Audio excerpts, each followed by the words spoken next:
Uma mulher entra no mercado após um dia exaustivo de trabalho, caminhando pelos corredores com o olhar distante.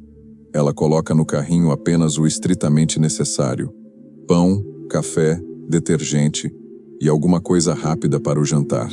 Nos últimos meses, essa tem sido a sua rotina silenciosa, movendo-se no piloto automático e gastando a pouca energia que lhe resta apenas para impedir que tudo desmorone. Perto do caixa, no entanto, algo prende a sua atenção: uma pequena planta verde e vibrante. Por alguns segundos, ela pensa em levá-la, mas logo desiste. Ela já abandonou tantas coisas pela metade ultimamente, que não quer ser responsável por mais nada. Até mesmo as plantas que ela já tinha em casa morreram porque, em muitos dias, o simples ato de levantar da cama e atravessar a sala parecia exigir uma energia que ela não possuía. Ela entra na fila, mas os seus olhos continuam fixos no pequeno vaso. Então, um movimento invisível acontece. Ela sai da fila, volta até a prateleira, pega a pequena planta e a coloca no seu carrinho. Ela não sente uma grande esperança repentina, nem pensa que a sua vida finalmente mudou. Ela apenas caminha em direção ao caixa, se perguntando onde poderia colocá-la para receber luz pela manhã. Essa pergunta parece absolutamente insignificante para quem observa de fora, mas não é. Durante muito tempo, aquela mulher só conseguia pensar em como chegar ao final do dia. Naquele instante, sem perceber, ela imaginou algo que ainda não havia acontecido: a manhã seguinte. Talvez a fase mais difícil da nossa vida não termine quando sentimos uma felicidade extraordinária. Talvez ela comece a terminar no primeiro momento em que voltamos a nos comportar como alguém que acredita que haverá um amanhã. O psiquiatra suíço Carl Jung percebeu que a energia da vida pode desaparecer do mundo exterior durante transformações emocionais muito dolorosas. Tudo perde a cor, a importância e a direção, pois a mente precisa focar exclusivamente na sobrevivência imediata. Mas quando essa energia começa a retornar, ela não chega fazendo barulho ou trazendo resoluções mágicas. Ela aparece no desejo quase instintivo de cuidar de alguma coisa, mudar um objeto de lugar, preparar uma refeição com calma ou simplesmente deixar uma janela aberta para a luz entrar.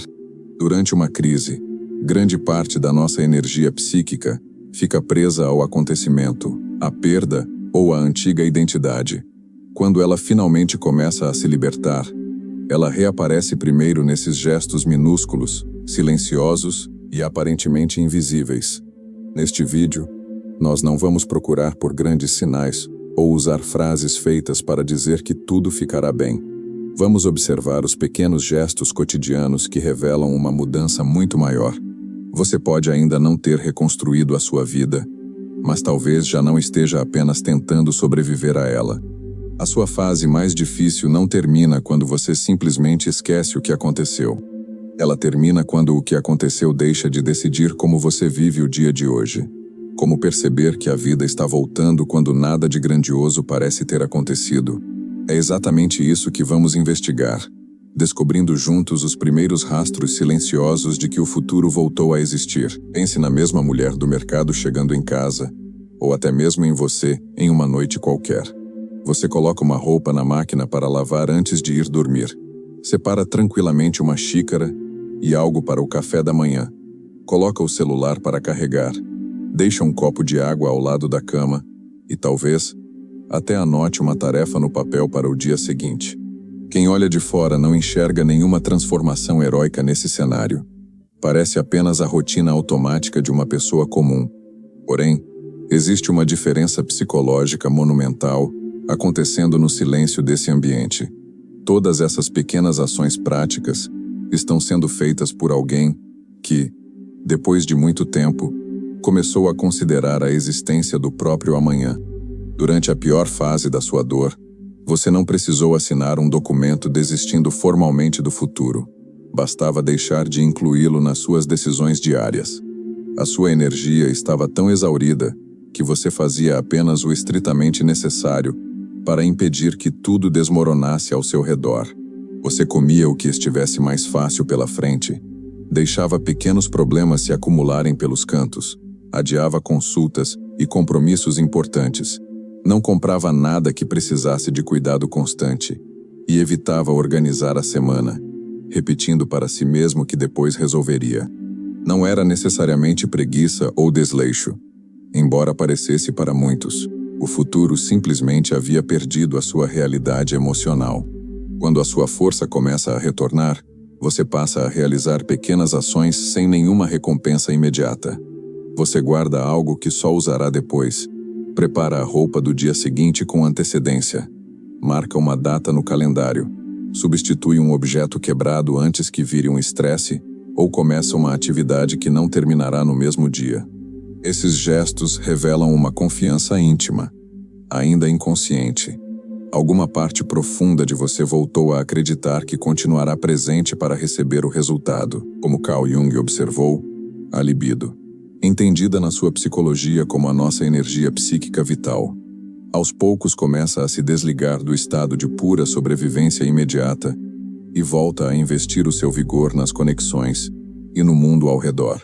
Essa percepção nos mostra que planejar uma pequena coisa para amanhã pode ser o primeiro grande sinal de que você já não espera que todos os dias sejam apenas repetições intermináveis da mesma dor. O sofrimento profundo paralisa o tempo, mas agora o ponteiro voltou a se mover. A fase difícil ainda pode estar muito presente na sua rotina, e as dificuldades reais não evaporaram magicamente. Mas essa carga pesada já não ocupa todo o seu calendário interior de maneira absoluta.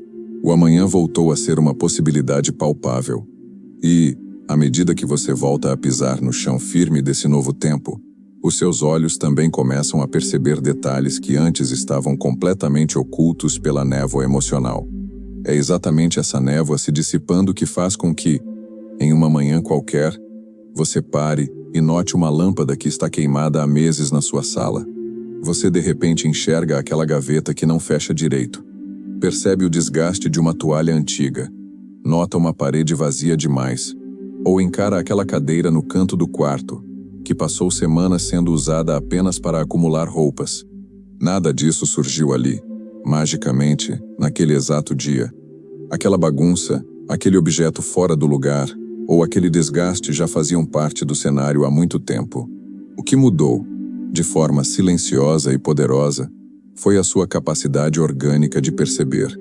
A sua mente, antes inteiramente ocupada lutando contra a tempestade interna, finalmente encontrou um respiro e um espaço para voltar a olhar para o lado de fora. Nos períodos mais sombrios e difíceis, o ambiente ao seu redor se transforma em um mero cenário de fundo. Você circula por ele todos os dias, vai do quarto para a cozinha, mas já não o habita verdadeiramente. Aos poucos, e sem perceber, você deixou de reparar no cheiro familiar da sua casa, perdeu o sabor da comida que preparava, ignorou a falta de claridade no quarto durante a tarde. Os objetos quebrados deixaram de importar. As roupas foram escolhidas sem qualquer critério que não fosse a conveniência. Os sons ao redor viraram ruído branco, e todas as pequenas preferências que você antes possuía pareceram desvanecer. O mundo material não desapareceu fisicamente, é claro, mas ele perdeu a sua relevância emocional. Você estava ali, de corpo presente, mas a sua alma estava ocupada demais tentando sobreviver a outra coisa, o retorno à vida exterior. Portanto, não começa necessariamente com uma explosão de alegria, ou com uma súbita vontade de decorar a casa inteira e mudar de rotina. Na grande maioria das vezes, ele começa com um sutil e estranho incômodo. Você olha para alguma coisa no seu quarto e pensa, eu não quero mais deixar isso assim. Você veste uma roupa antes de sair e percebe, essa cor já não combina mais comigo. Ou, simplesmente, sente uma urgência silenciosa. Eu preciso abrir esta janela e deixar o ar fresco circular. Quero que este lugar pareça meu novamente. Esse incômodo é extremamente importante e saudável do ponto de vista psicológico. Para desejar que alguma coisa mude ao seu redor, é preciso, antes de tudo, voltar a sentir que você pertence ativamente ao lugar onde está pisando. Não estamos falando aqui de romantizar a organização estética ou transformar o simples ato de arrumar o quarto em uma cura milagrosa para a alma. O verdadeiro significado de tudo isso não está na gaveta consertada.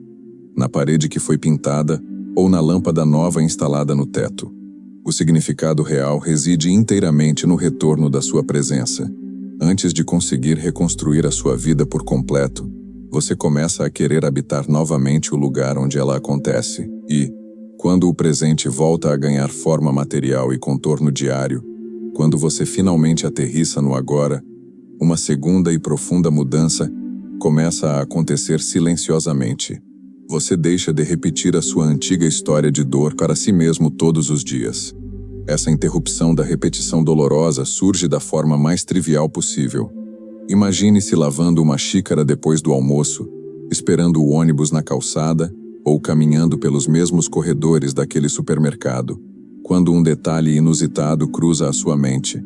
Você percebe que passou grande parte da manhã inteira sem recriar, mentalmente, uma conversa antiga. Pela primeira vez em muito tempo, você não ensaiou o que deveria ter respondido naquele momento crucial. Não imaginou a outra pessoa finalmente reconhecendo o erro que cometeu. Não se colocou, mais uma vez, como réu ou promotor diante de um tribunal implacável que existe apenas dentro da sua própria cabeça. A vida simplesmente fluiu, sem a narrativa constante da sua ferida. A grande verdade é que a fase difícil não permanece apenas na nossa memória afetiva. Ela cria uma presença mental diária e sufocante. Mesmo quando o acontecimento já acabou no mundo físico, a pessoa machucada continua lá dentro, explicando-se exaustivamente para fantasmas, defendendo-se de acusações invisíveis e tentando desesperadamente ser compreendida. Você passa meses seguidos imaginando reencontros, criando finais alternativos para a mesma história e procurando aquela frase perfeita que, na sua ilusão, finalmente faria tudo ter algum sentido lógico. A outra pessoa, ou a situação que gerou o trauma, pode ter saído da sala da sua vida há meses, mas aquela mesma conversa contínua, ocupando uma cadeira de destaque bem no centro da sua mente, exigindo a sua energia. O primeiro sinal real de transformação não é o perdão instantâneo, o esquecimento absoluto ou uma sensação de indiferença iluminada em relação ao passado. É descobrir que essa conversa mental constante simplesmente perdeu a sua frequência. O psiquiatra Carl Jung compreendia que um complexo psicológico possui uma carga emocional tão intensa que pode organizar os nossos pensamentos e reações como se tivesse vida própria, sequestrando a nossa atenção. A verdadeira integração emocional começa quando você consegue reconhecer a existência desse complexo sem permitir que ele assuma o comando absoluto de toda a sua consciência. Você pode até lembrar do acontecimento triste, mas já não precisa mergulhar nele todas as vezes. A lembrança deixa de ser uma ordem. Com isso, surge uma constatação libertadora, que muda a forma como você se enxerga. Você não supera uma experiência difícil apenas no momento em que deixa de lembrar dela. Você começa a superá-la, de fato, quando já não sente a necessidade imperativa de continuar respondendo a ela. O silêncio deixado pelo fim dessa exaustiva conversa interna pode, num primeiro momento, parecer um pouco assustador e estranho.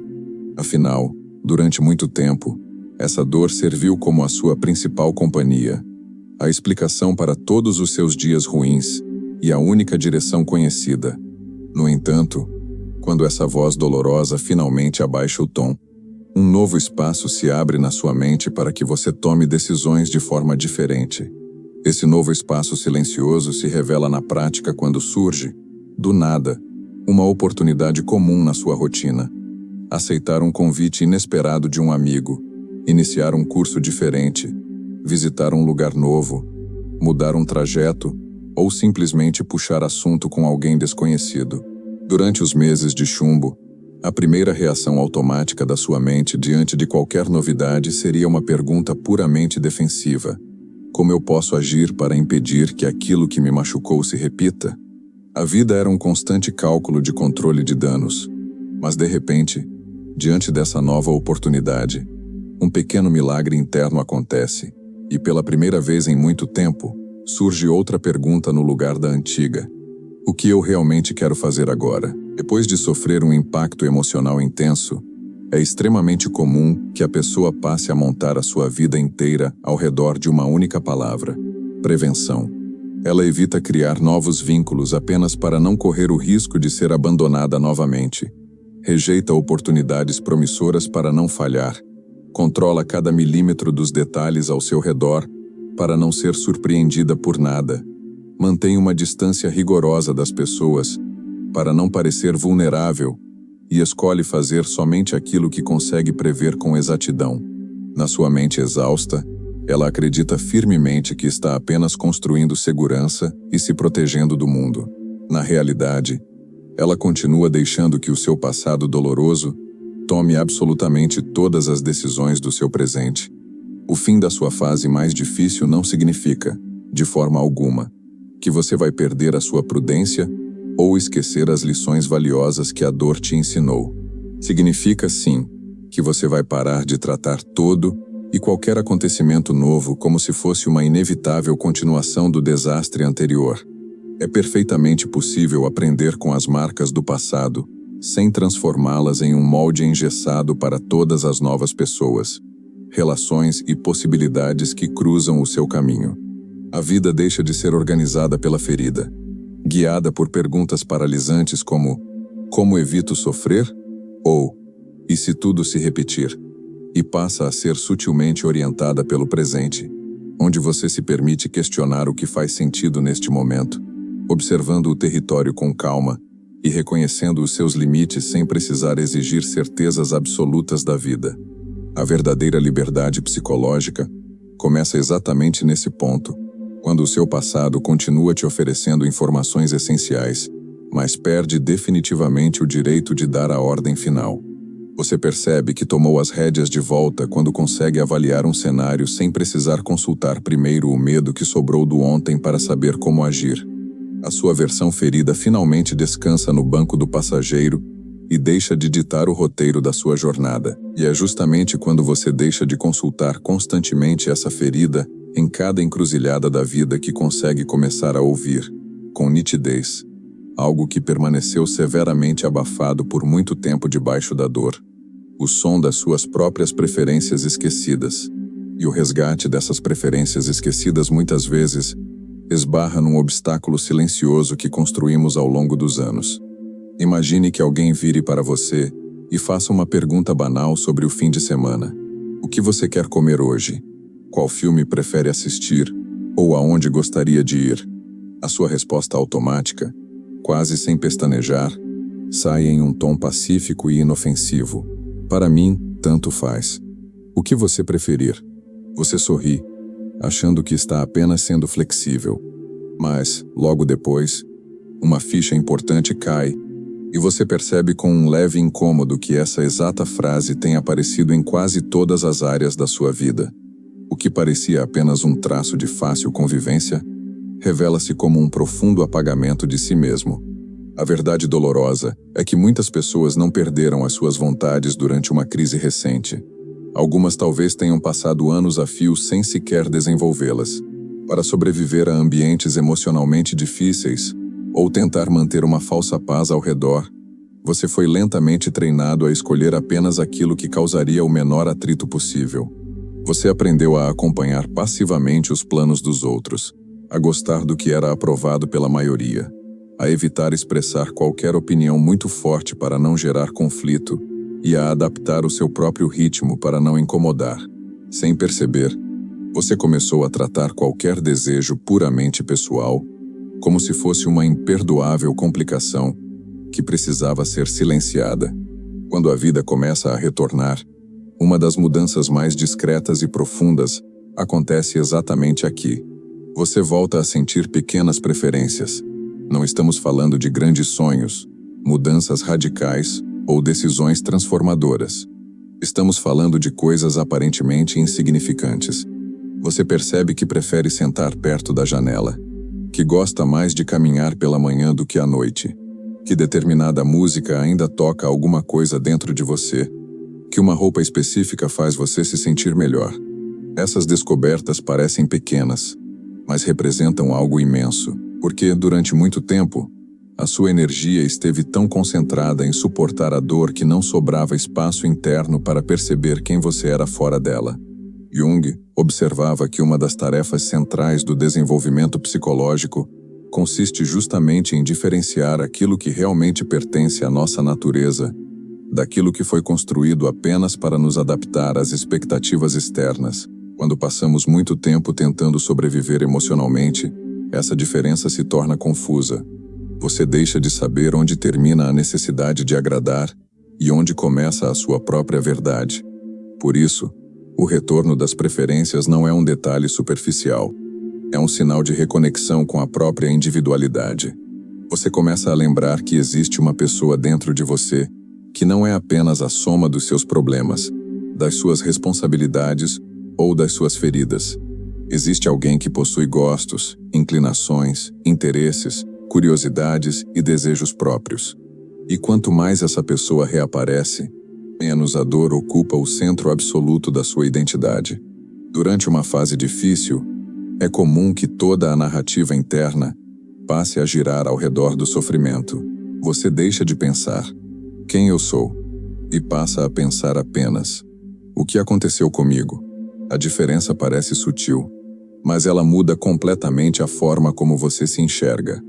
Uma identidade construída exclusivamente ao redor da dor acaba aprisionando a pessoa dentro dela. Cada pensamento reforça a ferida. Cada lembrança confirma a perda. Cada dia parece uma continuação do mesmo capítulo, mas quando você volta a descobrir preferências simples, interesses esquecidos e pequenas curiosidades pessoais, uma nova narrativa começa a surgir.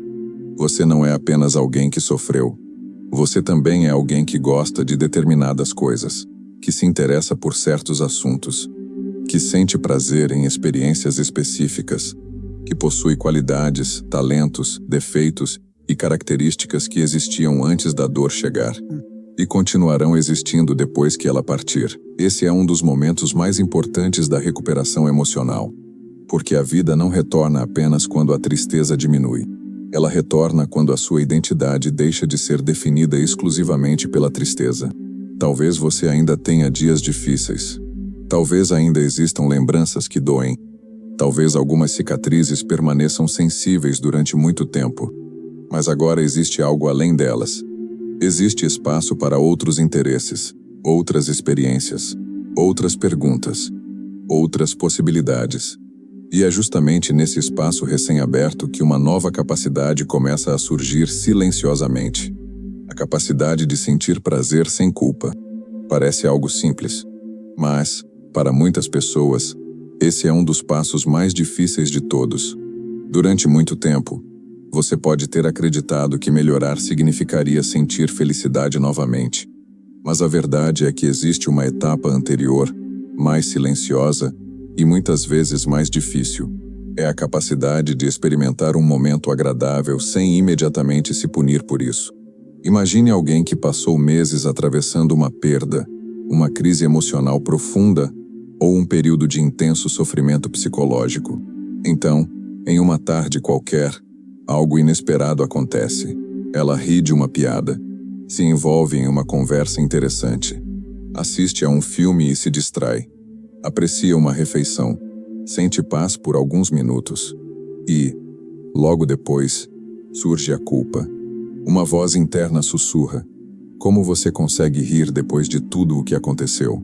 Você não deveria estar melhorando tão rápido. Talvez esteja esquecendo o que perdeu. Talvez esteja sendo egoísta. Talvez não tenha sofrido o suficiente. Esse mecanismo é mais comum do que parece.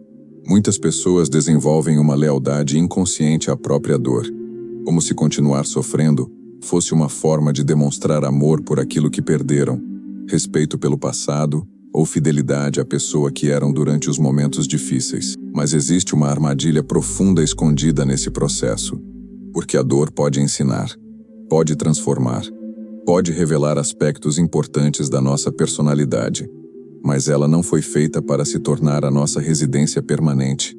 Carl Jung compreendia que o sofrimento possui uma função psicológica importante quando é integrado à consciência. Porém, quando passamos a nos identificar completamente com ele, deixamos de crescer ao seu redor. Ficamos presos dentro dele. Por isso, um dos sinais mais delicados de recuperação emocional Aparece quando você começa a permitir pequenas experiências positivas sem sentir a necessidade de pedir desculpas por elas.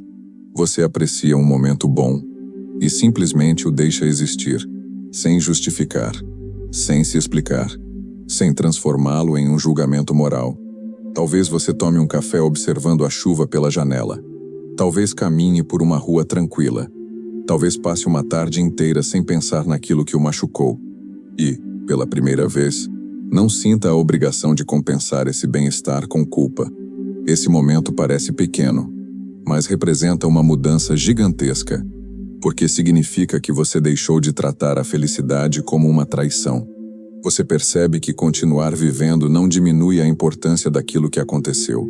Não apaga o passado. Não invalida a sua dor. Não desrespeita a sua história. Significa apenas que a sua história continua. E quando essa compreensão começa a amadurecer dentro de você, algo ainda mais profundo acontece. Você volta a sentir curiosidade. A curiosidade é um dos sinais mais negligenciados de recuperação emocional. Quase ninguém fala sobre ela. Mas observe com atenção. Durante os períodos mais difíceis da vida, a mente entra em modo de economia extrema. Ela tenta apenas sobreviver. Tudo gira em torno de resolver problemas, evitar ameaças, controlar danos e suportar mais um dia. Nesse estado, a curiosidade praticamente desaparece. Você deixa de fazer perguntas, deixa de explorar, deixa de se interessar por assuntos novos. Deixa de imaginar possibilidades diferentes. O mundo se torna pequeno, previsível, fechado. Mas quando a energia psíquica começa a retornar, a curiosidade volta junto. Você vê uma reportagem e decide ler até o final. Escuta alguém falando sobre um tema desconhecido e sente vontade de pesquisar. Assiste a um documentário. Aprende algo novo. Entra em uma livraria sem um motivo específico. Pergunta sobre um assunto que nunca chamou sua atenção antes. Esses gestos parecem banais, mas carregam um significado psicológico profundo, porque a curiosidade é uma forma de investimento no futuro. Você só explora aquilo que acredita que vale a pena conhecer. Você só faz perguntas quando acredita que as respostas ainda podem enriquecer a sua vida. Você só se interessa pelo mundo quando, em algum nível, voltou a acreditar que faz parte dele. E talvez seja exatamente por isso que a curiosidade costuma reaparecer antes mesmo da felicidade plena. Ela é uma das primeiras portas que se abrem quando a alma decide voltar para casa. Mas existe um último sinal, talvez o mais silencioso de todos. Ele não aparece quando você organiza a casa. Não surge quando volta a fazer planos. Nem quando redescobre os seus gostos, interesses ou curiosidades. Ele aparece quando você finalmente consegue imaginar um futuro sem sentir a necessidade de controlá-lo completamente. Durante uma fase difícil, o futuro costuma assumir apenas duas formas. Ou ele desaparece por completo, ou se transforma em uma obsessão. Você tenta prever cada detalhe, calcula todas as possibilidades, ensina a si mesmo como evitar novos erros, constrói cenários mentais infinitos, busca garantias, procura certezas, quer saber exatamente o que acontecerá para não ser pego de surpresa novamente. É compreensível. Quando algo nos machuca profundamente, a mente conclui que a segurança depende da previsão. Se eu conseguir prever tudo, pensa ela, nunca mais sofrerei da mesma forma. Mas existe um problema inevitável nessa estratégia. A vida não foi construída para ser prevista. Ela foi construída para ser vivida. E ninguém consegue viver plenamente enquanto tenta controlar cada página do capítulo que ainda não foi escrito. Jung observava que o desenvolvimento psicológico exige uma relação diferente com a incerteza. A maturidade não nasce quando eliminamos o desconhecido. Ela surge quando aprendemos a caminhar mesmo sem possuí-lo sob controle. Por isso, um dos sinais mais profundos de recuperação emocional acontece quando você começa a fazer algo aparentemente simples. Você volta a permitir que o futuro seja um mistério. Você marca uma viagem sem saber exatamente como será. Aceita um convite sem precisar analisar todas as consequências possíveis. Começa um projeto sem ter garantias de sucesso. Conhece uma pessoa nova sem exigir provas antecipadas de que jamais será decepcionado. Você compreende que não existe contrato capaz de impedir toda dor. Não existe planejamento capaz de eliminar toda perda. Não existe fórmula capaz de proteger completamente a vida da própria vida. E, curiosamente, essa percepção não gera mais desespero. Ela produz alívio, porque você finalmente entende que a sua força não depende de controlar tudo. Depende da confiança de que conseguirá lidar com aquilo que vier. Essa mudança altera profundamente a forma como você enxerga a si mesmo. Durante muito tempo, você acreditou que precisava evitar qualquer possibilidade de sofrimento. Agora começa a perceber algo diferente. Você já sobreviveu a coisas que, no passado, pareciam impossíveis. Já atravessou noites que pareciam intermináveis. Já suportou perdas que imaginava não conseguir suportar. Já encontrou recursos internos que nem sabia possuir. A confiança deixa de ser depositada no mundo externo. Ela passa a existir dentro de você. E quando isso acontece, o medo perde parte do seu poder. Não porque desaparece completamente, mas porque deixa de ocupar o lugar de comandante. Ele continua presente. Apenas já não conduz o veículo. Você conduz. E talvez seja exatamente nesse ponto que a vida começa a parecer viva novamente. Não porque tudo foi resolvido. Não porque todas as feridas cicatrizaram. Não porque a tristeza desapareceu para sempre. Mas porque você voltou a participar da existência, em vez de apenas se defender dela. Você voltou a caminhar. Voltou a escolher. Voltou a experimentar. Voltou a construir. Voltou a desejar. Voltou a se surpreender. E, acima de tudo, voltou a permitir que a vida continue se movendo. Talvez seja por isso que os sinais mais importantes de recuperação raramente pareçam grandiosos quando estão acontecendo. Eles não chegam acompanhados de música triunfal. Não produzem uma sensação permanente de felicidade. Não anunciam oficialmente que a fase difícil terminou. Eles aparecem de forma quase invisível. Na planta colocada no carrinho do mercado, na roupa separada para o dia seguinte, na janela aberta pela manhã, na conversa mental que perdeu a força, na curiosidade que voltou sem avisar, na capacidade de rir sem culpa, na vontade de reorganizar um canto da casa e na escolha de algo porque você realmente queria, e não apenas porque era o mais seguro. Cada um desses gestos parece pequeno quando observado isoladamente, mas, juntos, eles contam uma história. A história de alguém que está voltando. Voltando para o próprio corpo. Voltando para os próprios desejos. Voltando para a própria identidade. Voltando para a própria vida. Jung acreditava que o desenvolvimento humano não consiste em se tornar uma versão perfeita de si mesmo. Consiste em se tornar cada vez mais inteiro. E a inteireza não nasce da ausência de sofrimento. Ela nasce da capacidade de integrar aquilo que vivemos, sem permitir que isso se transforme na única definição de quem somos. As experiências difíceis deixam marcas. Algumas permanecem conosco por muitos anos. Outras talvez nos acompanhem para sempre. Mas existe uma enorme diferença entre carregar uma cicatriz e viver eternamente dentro da ferida. A cicatriz faz parte da sua história. A ferida aberta continua exigindo a sua energia todos os dias. Quando a recuperação começa, a energia retorna. Primeiro em pequenas quantidades, depois de forma mais constante. E, pouco a pouco, aquilo que antes era usado apenas para sobreviver passa a ser utilizado para viver. Você volta a investir atenção no mundo, volta a construir relações, volta a criar planos, volta a fazer escolhas, volta a experimentar, volta a imaginar, volta a existir para além da dor. Talvez você ainda esteja no meio do processo enquanto escuta estas palavras. Talvez algumas das mudanças descritas aqui pareçam distantes.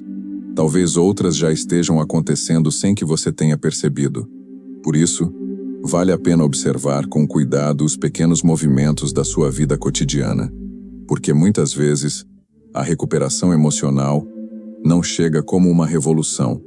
Ela chega como um sussurro, como uma escolha aparentemente comum, como um detalhe quase invisível, como alguém que, depois de muito tempo olhando apenas para a escuridão, para por alguns segundos e decide comprar uma pequena planta. E se este vídeo trouxe um pouco de paz para a sua mente, inscreva-se no canal para continuarmos essa jornada juntos.